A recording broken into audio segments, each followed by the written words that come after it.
بسم اللہ الرحمن الرحیم۔ السلام علیکم۔ پاکستان اپڈیٹس کے ساتھ آپ کی خدمت میں حاضر ہیں۔ اس وقت پاکستان جس صورتحال سے دوچار ہے، اس میں سب سے پہلے بڑھتی ہوئی مہنگائی، عوام کے اندر بڑھتی ہوئی مایوسی، سپریم کورٹ کے واضح حکم کے باوجود الیکشن کمیشن کا الیکشن کو ملتوی کرنے کے بارے میں بار بار بیان بازی، اس کے علاوہ عالمی مالیاتی ادارے IMF کی جانب سے آنکھ مچولی کا کھیل۔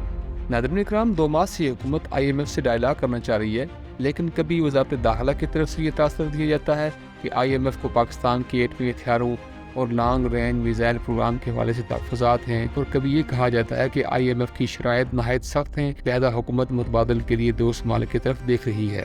جہاں تک تعلق ہے IMF کا، تو یہ عالمی مالیاتی ادارہ ہے اور اس کے قیام کے مقاصد یہ بتائے جاتے ہیں کہ یہ عالمی سطح پر غربت کے خاتمے، بین الاقوامی تجارت کے فروغ اور غربت میں پسے ممالک کو اوپر اٹھانا اس کے مقاصد میں شامل ہے۔ لیکن محترم ناظرین، آج کی تاریخ تک IMF ایک ملک بھی ایسا نہیں بتا سکتا جہاں اس نے غربت کا خاتمہ کیا ہو، معاشی طور پہ بدحال ممالک کو اوپر اٹھایا ہو، بلکہ یہاں اس کے برعکس یوں لگتا ہے کہ IMF بڑی طاقتوں کے ایجنڈے پر ہی کام کرتا ہے۔ اس کا ایجنڈا خود مختار ممالک کو کٹ پتلی حکمرانوں کی مدد سے قرضوں کے اندر جکڑنا اور ان کی اکانومیز کو کنٹرول کرنا ہوتا ہے۔ اس بات کا نظر پاکستان کی موجودہ صورتحال کو دیکھ کر بخوبی لگایا جا سکتا ہے۔ پاکستان کی شہباز حکومت نے جب چھوٹی گاڑیوں کے پیٹرول سبسڈی کا اعلان کیا تو IMF کی جانب سے فوری رد عمل آیا کہ ہمیں اس حوالے سے اعتماد میں نہیں لیا گیا، جس سے یہ بات روز روشن کی طرح عیاں ہوتی ہے کہ کسی ملک کی عوام کی بدحالی یا خوشحالی سے کوئی بھی سرکار نہیں ہے، اور قرضوں کی تاریخ سے یہی تاثر ملتا ہے کہ اسے اس سے بھی قطعاً کوئی سرکار نہیں کہ وہ گرانٹس کیسی حکومت کے حوالے کر رہا ہے۔ آیا یہ حکومت اس کے درست استعمال کی اہل بھی ہے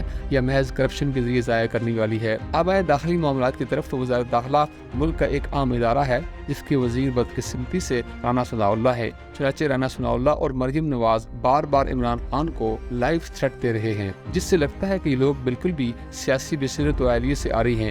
یہاں جمہوریت نام کی کوئی شے نہیں ہے، اور یہی حال ان کے ہینڈلرز کا ہے۔ ناظرین اکرام، پاکستان اس وقت جس صورتحال سے دوچار ہے، وہاں سیاسی عدم استحکام کے ساتھ ساتھ معاشی ابتری دن بدن بڑھتی جا رہی ہے۔ عوام مہنگائی کی بدولت احتجاج تک کرنے سے قاصر ہیں۔ اس کے ساتھ ساتھ میڈیا کی آزادی بھی سلب کی جا رہی ہے۔ ملک سے سینئر صحافیوں کو چن چن کر پابند سلاسل کیا جا رہا ہے، گویا زبان بندی کا سما ہے، اور اب صاف نظر آ رہا ہے کہ کچھ لوگوں کی کوشش ہے کہ ہم ہی اقتدار میں ہوں، اور اگر ہم اقتدار میں نہیں ہیں تو چاہے پورا ملک ختم ہو جائے، مارشل لا آ جائے، سول وار کے نتیجے میں ملک ٹکڑوں میں تقسیم ہو جائے، اس سے انہیں کوئی غرض نہیں ہے، اس سے انہیں کوئی سرکار نہیں ہے۔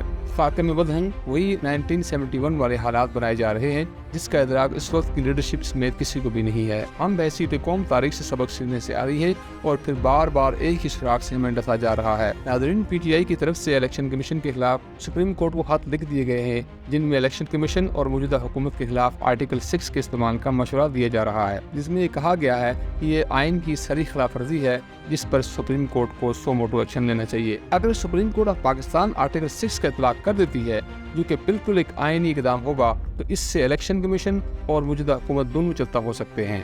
اور یہ بھی کہا جاتا ہے کہ پاکستان میں دہشت گردی بڑھتی جا رہی ہے، جس سے پاکستان میں سیکورٹی ادارے اس وقت دہشت گردیوں سے نمٹنے میں مصروف ہیں، اور دوسری جانب چاروں صوبوں کے لیے فنڈز کی کمی کا سامنا ہے، جس کی وجہ سے الیکشن نہیں ہو سکتے، گویا تعبیرات کا ایک ٹوٹ مار ہے۔ اب وزارت داخلہ کے اس تاثر کی طرف آ جائے کہ IMF سٹاف میٹنگ اس لیے نہیں کر پا رہا، اس سے پاکستان کے ایٹمی پروگرام اور لانگ رینج میزائل سے تحفظات ہیں، لیکن ناظرین اس بات میں کوئی حقیقت نہیں ہے، کیونکہ پاکستان میں IMF کی نمائندہ ڈاکٹر پیروز نے اس تاثر کی مکمل تردید کی ہے، اور یہ بھی کہا ہے کہ IMF کی طرف سے ایسی کوئی بات نہیں کی گئی ہے۔ اسی دوران IMF کی کمیونیکیشن ڈائریکٹر جولیا کوزک نے عالمی فورم پہ یہ بیان دیا ہے، ہم پاکستان سے معاشی اصلاحات چاہتے ہیں تو اسے چاہیے کہ ایسا کر کے اپنا اعتماد بحال کرے۔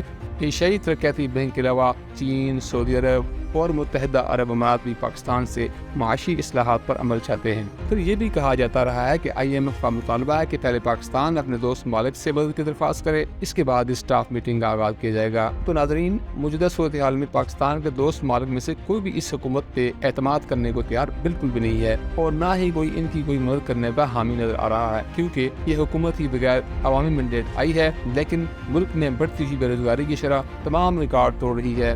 حالیہ اعداد و شمار کے مطابق پاکستان میں اس وقت بے روزگاری کی شرح 4.3% ہے، جو کہ انتہائی الارمی ہے۔ حالیہ چند ماہ کے دوران پاکستان میں کئی فیکٹریز بند ہو چکی ہیں۔ ناظرین، پاکستان میں سب سے بڑا ایکسپورٹ سیکٹر اس کی ٹیکسٹائل انڈسٹری ہے، لیکن بدقسمتی سے سب سے زیادہ متاثر ہونے والا سیکٹر ہی ٹیکسٹائل ہے، جو کہ پاکستان کا ٹاپ 10 زرعی مواد لانے والا سیکٹر ہے۔ یہاں صرف ایک ہی انڈسٹری کی مثالیں لیں، جیسے کہ نشاط ٹیکسٹائل ہے۔ 2022 میں نشاط گروپ نے اپنے 2,19,522 اسپائنڈل میں سے 51,360 اسپائنڈل بند کر دیے۔ اسی طرح سوزوکی کمپنی، واوا کارز، ملتان موٹرز، مسٹری ٹرانسپورٹیشن کمپنی سب نے اپنے آپریشن روک دیے ہیں۔ مزید یہ کہ اسٹیٹ بینک آف پاکستان نے IMF کی شاید میں سے پہلی شرط کو مانتے ہوئے اس پہ عمل شروع کر دیا ہے۔ وہ یہ ہے کہ تمام درآمدات کے 100% کیش مارجن کو ختم کر دیا ہے، جس میں ڈالر قیمت میں اضافہ کنفرم ہے، اور ساتھ ساتھ درآمدات میں اضافے کی وجہ سے ملک کی انڈسٹری بند ہو جائے گی، اور یوں قرض نہ دے کر بھی IMF نے پاکستان پہ قرضوں کے بوجھ میں اضافہ کر لیا ہے۔ ناظرین، IMF قطعاً کوئی ایسا اقدام نہیں کرنے والا جس سے پاکستان اور پاکستانی عوام کو کوئی دیر پا فائدہ حاصل ہو سکے یا پاکستانی معیشت اپنے پاؤں پہ کھڑی ہو جائے۔ ہمارے حکمرانوں کو یہ بات اچھی طرح معلوم ہے کہ اس کا کردار عالمی ساہوکار سا ہے۔ اس پہ ہم اپنے اگلے ویلاگ میں بات کریں گے، اور موجودہ سٹاف لیول میٹنگ کے بعد بلی نے تھیلے سے باہر آ ہی جانا ہے، لیکن ہم پہلے یہ بتا دیتے ہیں کہ اس کے چھوٹے چھوٹے مطالبے کیا کیا ہو سکتے ہیں۔ اس کی پوری کوشش کا محور پاکستان اور انڈیا کے تجارتی تعلقات کی بحالی ہے، جس میں فائدہ انڈیا کو ہونا ہے کہ پاکستان اس کی مصنوعات کی منڈی بن جائے اور چائنا سے تجارتی حجم کم کیا جائے۔ اس لیے پاکستان کو انڈیا کے رہن قانون پہ چھوڑنا، دفاعی بجٹ کو کم کرنا، میزائل پروگرام کو محدود کرنا اور روس سے فاصلہ رکھنا، اور یوکرین اور رشیا وار کے تناظر میں روس کی حمایت سے دستبرداری اختیار کرنا یا کم از کم نیوٹرل پوزیشن کو ختم کرنا ہو سکتے ہیں۔ اس کے بعد وہ امریکن ایجنڈے کو مسلط کرنے سے گریز نہیں کریں گے کہ پاکستان میں دہشت گردی کو قابو میں کرنے کے لیے یہاں بیسز کی فراہمی ضروری ہے۔ دوسرے الفاظ میں انہوں نے افغانستان کو یوں کھلی چھٹی نہیں دینی۔ ان تمام خدشات کا اظہار موجودہ حکومت تو نہیں کر رہی، البتہ شہباز شریف کے انگوٹھوں والے بیان سے ظاہر ہو رہا ہے کہ بلی ابھی تھیلے سے باہر نہیں آئی۔ اس کے علاوہ ہم دیکھ رہے ہیں کہ PTI کی مقبولیت میں روز بروز اضافہ ہو رہا ہے، اور ساتھ ساتھ اس کے کارکنوں کو بھی بڑی تعداد میں گرفتار کیا جا رہا ہے۔ عمران خان کو عدالت میں پیشی کے نام سے بار بار باہر نکالا جا رہا ہے، جہاں عمران خان کی اپنی جان کو شدید خطرات لاحق ہیں۔ ناظرین، سمندر پار پاکستانیوں کے اندرون ملک بھیجی جانے والے رقوم میں 11% تک کمی آ چکی ہے، جس کی وجہ یہاں کا سیاسی بحران اور معاشی ابتری ہے۔ اگر عمران کی گرفتاری یا ان کو منظرنامے سے ہٹانے کی کوشش کی گئی تو خدا نہ کرے ایسا کوئی بھی حادثہ عوام کو مشتعل کر دے گا، اور ملک کے اندر یا تو مارشل لا یا سول وار شروع ہو سکتی ہے، جو بڑی طاقتوں کے علاوہ انڈیا کی دلی خواہش اور کوشش ہے۔ وہ کب سے پاکستان کے نقشے لیے پھر رہے ہیں کہ اس کے اتنے ٹکڑے کرنے ہیں۔